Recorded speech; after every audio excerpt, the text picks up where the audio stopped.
Nomor satu atau nomor dua yang benar? Nomor satu, pemimpin rusak maka rakyat rusak. Nomor dua, rakyat rusak maka pemimpin rusak. Pertanyaan, Assalamualaikum warahmatullahi wabarakatuh. Dari hari ke hari kondisi rakyat Indonesia semakin terpuruk.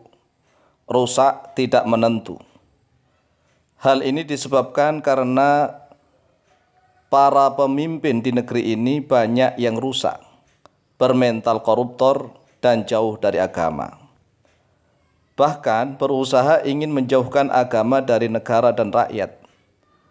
Tetapi mengapa Pak Kiai dan mayoritas para Kiai NU masih saja membela dan mendukung pemerintahan yang amburadul jauh dari agama? Tolong dijawab Pak Kiai. Apa alasan Pak Kiai? Wassalamualaikum warahmatullahi wabarakatuh. Waalaikumsalam warahmatullahi wabarakatuh. Baik. Bismillah walhamdulillah wassalatu wassalamu ala rasulillah Sayyidina wa maulana Muhammad ibn Abdillah wa ala alihi wa sahbihi wa mawalah wa la hawla wa la quwata illa billah amma ba'd.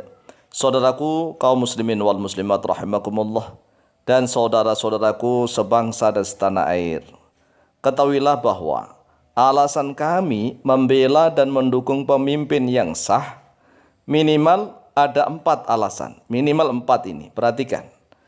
Alasan yang pertama, pemimpin negara dan pemerintah Republik Indonesia masih bertindak adil dan bijak sesuai kemampuannya. Alasan yang kedua, pemimpin negara dan pemerintah beragama Islam, alhamdulillahirrabbilalamin, mulai dari berdirinya Indonesia sampai sekarang, alhamdulillah, baik presiden maupun wakil presidennya dua-duanya beragama Islam.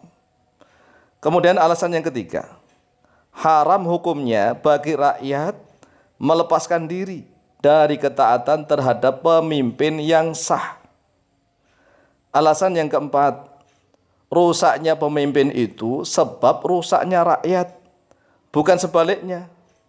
Karena banyak pemimpin yang rusak tetapi rakyatnya masih baik-baik saja, seperti para pemimpin Daulah Bani Umayyah dan juga para pemimpin Daulah Bani Abbasiyah.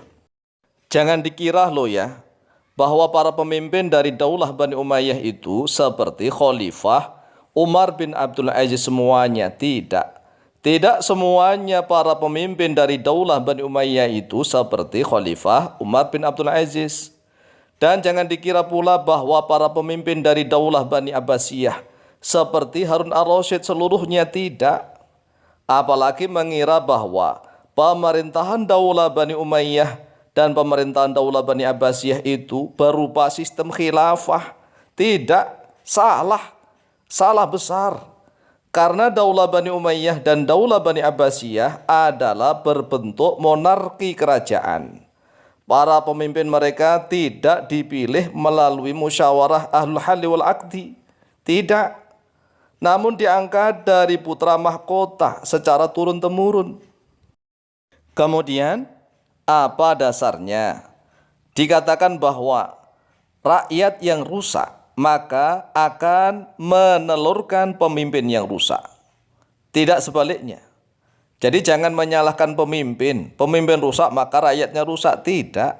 Marilah kita menyalahkan diri kita sendiri. Karena rakyatnya rusak-rusak semuanya, maka Allah mengangkat orang rusak menjadi pemimpin, begitu loh. Apalagi sekarang era demokrasi. Karena rakyatnya bejat dan rusak, maka orang-orang rusaklah yang akan memimpin rakyat itu. Coba kalau seandainya rakyatnya itu alim-alim, taat-taat beribadah, memahami seluk-beluk Al-Quran dan Al-Hadis, maka orang yang terbaik dari rakyat itulah yang akan diangkat oleh Allah untuk menjadi pemimpin. Bisa kita lihat di dalam kitab Nasaihul Ibad. Dzikra fi kitab Nasaihul Ibadi lil Imam Ibnu Hajar Al-Asqalani rahimahullah taala, telah disebutkan di dalam kitab Nasaihul Ibad yang disusun oleh Imam Ibnu Hajar Al-Asqalani kemudian disarai oleh Syekh Nawawi bin Umar Al-Bantani. Qala Nabi sallallahu alaihi wasallam, telah bersabda oleh Nabi Muhammad sallallahu alaihi wasallam, sayati zamanun, akan datang zamanun oleh suatu zaman, ala ummati atas umatku, kata Rasulullah. Yafirruna yang lari oleh mereka umatku, minal ulama'i dari para ulama, wal fuqaha'i dan lari oleh mereka umatku dari para ulama ahli fikih. Fayabtalihim maka akan menguji, akan memberikan bala, akan memberikan ujian dan cobaan him kepada mereka Allahu oleh Allah bi thalathi baliyatin dengan 3 beberapa bala atau musibah atau bencana. Ulaha yarfa'ullahu al-barakata min kasbihim. Bermula yang pertamanya dari 3 thalathi baliyat, yarfa'u maka akan mengangkat, yaitu akan mengangkat Allahu li Allah al-barakata pada keberkahan min kasbihim dari usaha mereka. Jadi kalau manusia, terutama umatnya Nabi Muhammad SAW, mereka tidak mau mendekat kepada ulama, tidak mau ngaji, diajak ngaji alasan ini dan itu, alasan ini dan itu, tetapi sukanya menyalahkan pemerintah, menyalahkan orang lain, tidak pandai menyalahkan diri sendiri. Mereka aja dijak ngaji malas. Mereka lari dari para ulama dan juga lari dari para ulama ahli fikih. Maka Allah akan memberikan ujian, cobaan kepada mereka dengan 3 ujian. Yang pertama, Allah akan mengangkat, menghilangkan keberkahan dari usaha mereka. Walaupun usaha mereka itu misalnya sukses ya, hasilnya banyak, tetapi nggak ada keberkahan di dalamnya. Wathaniyatu dan salatu baliyat itu yang kedua, yusallitullahu ta'ala alaihim sultanan dhaliman. Yusallitu akan menguasakan Allahu li Allah ta'ala yang maha tinggi oleh dia Allah, alaihim atas mereka, sultanan pada penguasa, pemimpin, dhaliman yang dhalim. Jadi karena mereka meninggalkan para ulama ahli fikih, maka Allah akan menguji mereka dengan cara apa?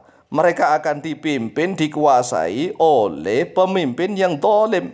Karena para rakyatnya dolim, tidak mau mendekati para ulama dan para ulama ahli fikih. Wathalithatu dan bermula yang ketiga, yakhrujuna yaitu akan keluar oleh mereka minat dunia daripada dunia ini bi ghairi imanin dengan tanpa iman. Naudzubillah min dzalik. Coba. Jadi inilah yang menyebabkan mengapa bangsa dan negara kita ini dipimpin oleh orang-orang yang mohon maaf kurang begitu menguasai ilmu agama. Tapi alhamdulillah wakil presiden kita seorang kiai. Tetapi kalau seandainya masing-masing kampung misalnya nih 1000 orang, yang 500 orang itu santri semua, menguasai Al-Quran hadis semua, menguasai kitab-kitab kuning semua, maka insya Allah akan menang. Karena apa? Masing-masing kampung rata-rata santri, memahami ilmu agama secara mendalam. Lah masalahnya masing-masing kampung itu belum tentu ada santrinya. Mungkin ada santri aja 1-2. Lah bagaimana mau menang ya? Maka salahkanlah diri sendiri, jangan menyalahkan orang lain, apalagi pemerintah.